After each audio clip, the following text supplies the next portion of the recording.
Assalamualaikum warahmatullahi wabarakatuh.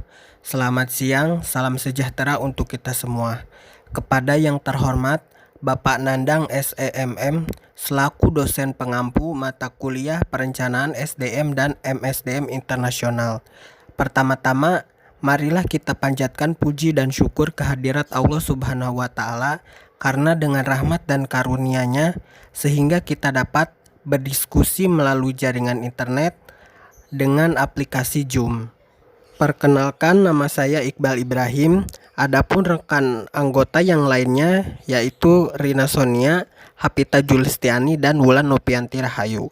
Untuk mempersingkat waktu, mari kita langsung saja pada materi, yaitu latar belakang masalah yang akan disampaikan oleh saya sendiri.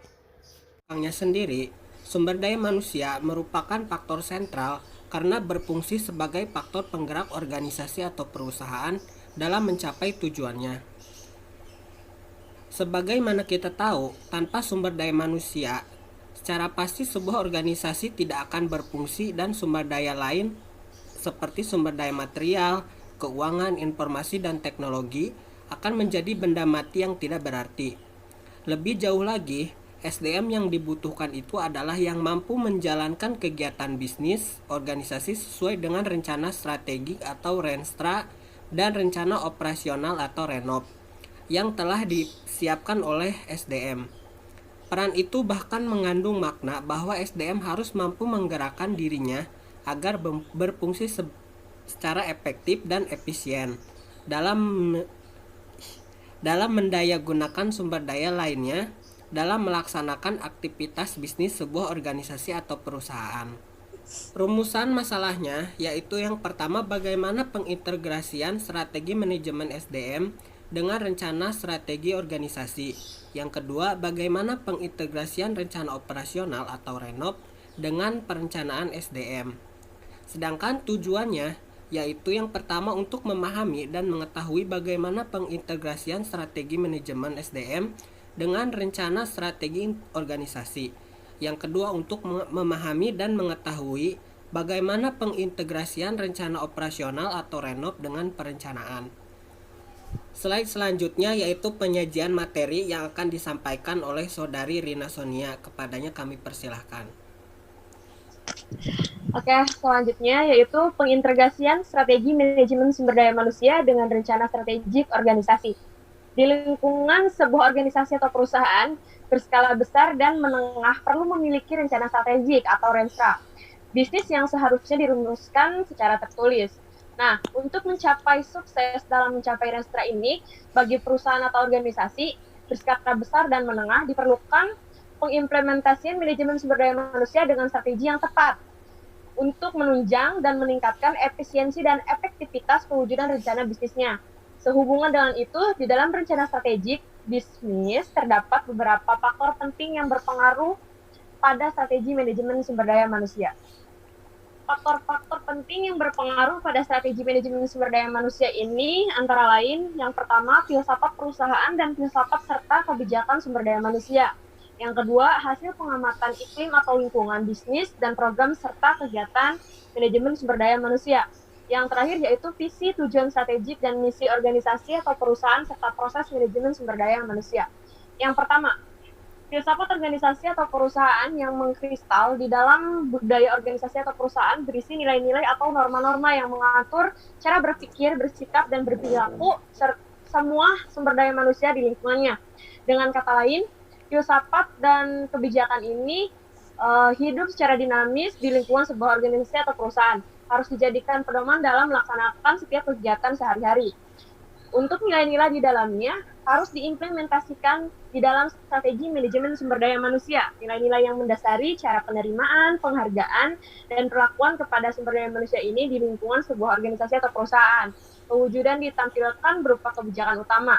Kebijakan utama itu dapat dibedakan antara dua pol yang bertentangan secara ekstrim. Terdiri dari perlakuan tanpa diskriminasi pada ujung pol yang satu dan perlakuan sepenuhnya diskriminatif pada ujung pol yang lain.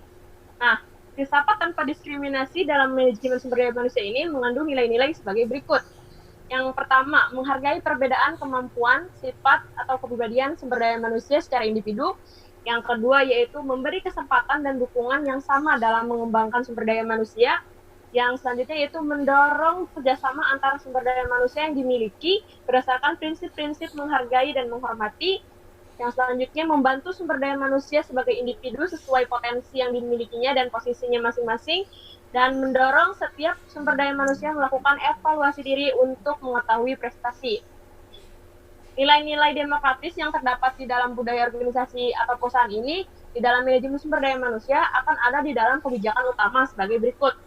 Yang pertama yaitu menciptakan dan mendorong mengembangkan budaya kompetisi secara sehat dalam arti jujur dan sportif yang disandarkan pada prestasi kerja, antara lain dalam melaksanakan seleksi, promosi, pemberian insentif, dan lain-lain. Yang kedua yaitu melaksanakan dan mengembangkan cara memberlakukan sumber daya manusia dengan secara jujur dan objektif, antara lain dalam penilaian kinerja, supervisi, kesempatan menyampaikan insentif, kesempatan menyampaikan gagasan, kreatif, inovasi, dan lain-lain. Yang kedua yaitu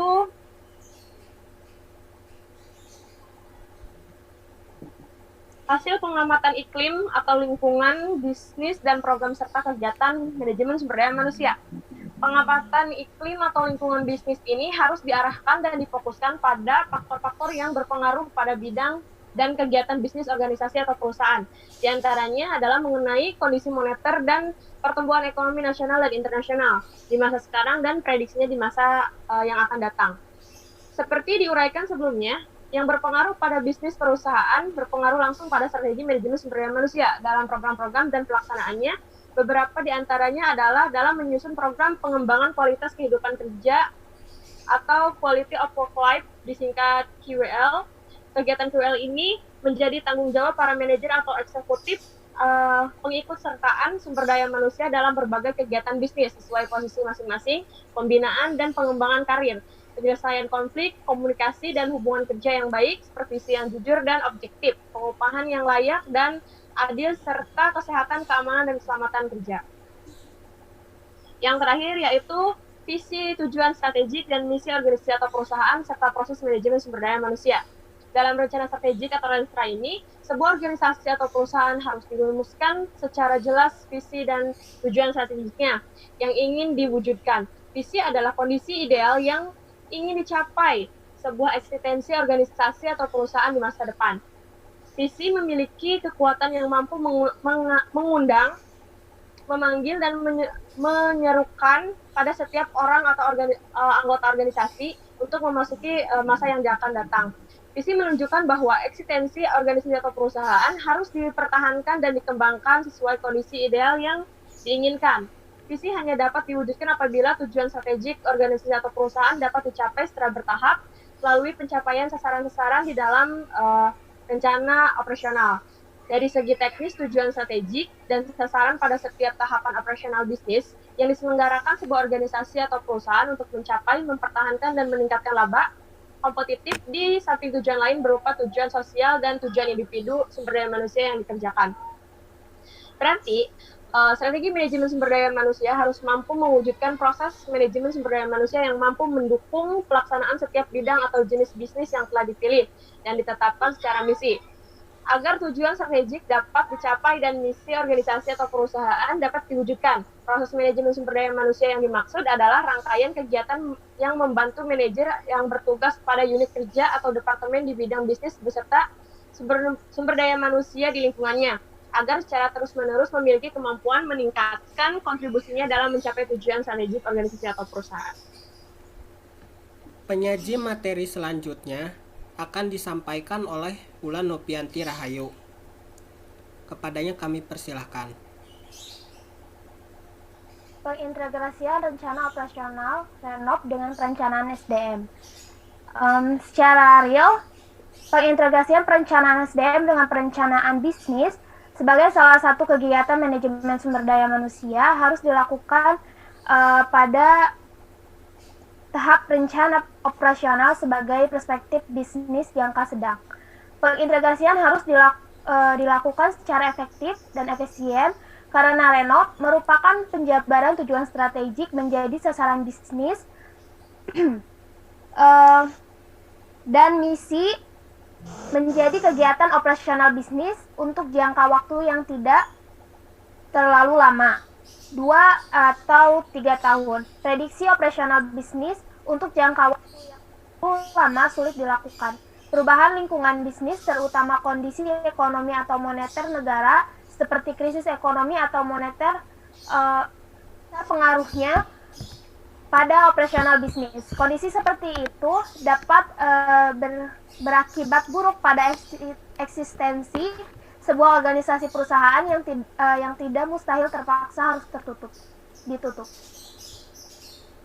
Kegiatan perencanaan SDM dalam memprediksi kebutuhan atau permintaan demand selama jangka waktu yang sama dengan pelaksanaan Renov. Untuk itu, dari penyataan di atas berarti pengintegrasian dapat dilakukan sebagai berikut. Pertama, pengintegrasian rencana atau program bisnis dengan jumlah, jenis, dan tingkat keterampilan atau keahlian sumber daya manusia. Yang kedua, yang dimiliki perusahaan melalui audit SDM. Yang ketiga, pengintegrasian struktur organisasi dan rencana pengembangan bisnis dan prediksi jumlah dan jenjang jabatan struktural serta pembiayaan atau cost SDM yang disediakan. Yang keempat, prediksi cost produksi dan laba kompetitif dari penjualan dengan prediksi jumlah dan kualifikasi sumber daya manusia. Selanjutnya materi yang akan disampaikan oleh Hapita Julistiani. Kepadanya kami persilahkan. Baik, untuk poin selanjutnya yaitu pengintegrasian kegiatan bisnis berdasarkan anggaran atau perspektif tahunan dengan pelaksanaan hasil perencanaan SDM. Tahap ini merupakan akhir dari kegiatan mengintegrasikan perencanaan SDM dengan perencanaan bisnis agar seluruh kegiatan memproduksi dan memasarkan produk sebuah perusahaan berlangsung efektif dan efisien, serta produktivitas berkualitas. Akhir dari pengintegrasian adalah melakukan proses produksi dan memasarkan produk dengan berbagai jenis kegiatan seperti pekerjaan di laboratorium atau di pabrik, mendesain produk baru, penggodangan, promosi melalui berbagai jenis advertensi. Dari semua kegiatan tersebut akan diperoleh laba yang diharapkan dapat mencapai bahkan melampaui target setahun berjalan. Semua kegiatan harus dijadwalkan. Pencapaian target laba berarti proses produksi dan pemasaran tahun berikutnya dapat dilanjutkan, yang berarti eksistensi organisasi dapat dipertahankan bahkan dikembangkan. Dari uraian di atas, jelas terlihat bahwa keberhasilan bisnis sebuah organisasi sangat ditentukan oleh terpenuhinya kualifikasi berupa SDM berkualitas dan kompetitif, baik dalam rangka mendayagunakan sumber daya manusia dari sumber internal maupun eksternal. Selanjutnya yaitu penempatan kualifikasi SDM dalam perencanaan SDM. Kualifikasi SDM yang dibutuhkan di lingkungan sebuah perusahaan terdapat variasi yang tidak dapat dihindari, baik untuk pekerjaan, jabatan yang berbeda lininya maupun dalam satu lini yang berbeda jenjangnya.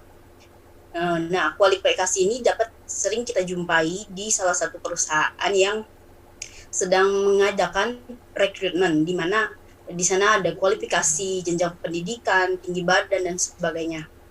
Dari kualifikasi ini tidak saja mengenai keterampilan atau keahlian kerja, tetapi juga mengenai kemampuan manajerial yang secara struktural untuk jenjang jabatan yang sama meskipun berbeda lininya, secara relatif kualifikasinya harus sama. Sekian, saya akan kembalikan kepada moderator. Jadi kesimpulannya, di lingkungan sebuah organisasi atau perusahaan berskala besar dan menengah perlu memiliki rencana strategi atau renstra bisnis yang seharusnya dirumuskan secara tertulis. Untuk mencapai sukses dalam mencapai renstra, bagi organisasi atau perusahaan berskala besar dan menengah diperlukan pengimplementasian manajemen sumber daya manusia dengan strategi yang tepat.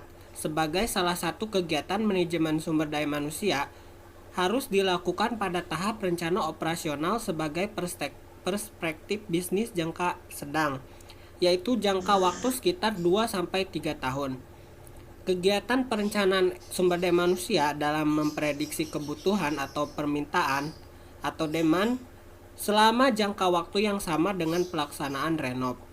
Kegiatan tersebut antara lain pengintegrasian rencana atau program bisnis dengan jumlah, jenis, dan tingkat keterampilan atau keahlian sumber daya manusia. Sumber daya yang dimiliki perusahaan melalui audit SDM, pengintegrasian struktur organisasi dan rencana pengembangan bisnis dengan memprediksi jumlah dan jenjang jabatan struktural serta pembiayaan atau cost SDM yang disediakan dan diprediksi pos produksi dan laba kompetitif dari penjualan dengan prediksi jumlah dan kualifikasi sumber daya manusia. Dengan begitu, pengintegrasian perencanaan sumber daya manusia dengan perencanaan bisnis dapat berjalan dengan efektif dan efisien. Demikianlah presentasi dari kami. Saya sebagai moderator yang mewakili rekan saya ingin meminta maaf jika ada kesalahan, baik itu kesalahan yang disengaja ataupun kesalahan yang tidak disengaja. Billahi taufiq wal hidayah. Wassalamualaikum warahmatullahi wabarakatuh.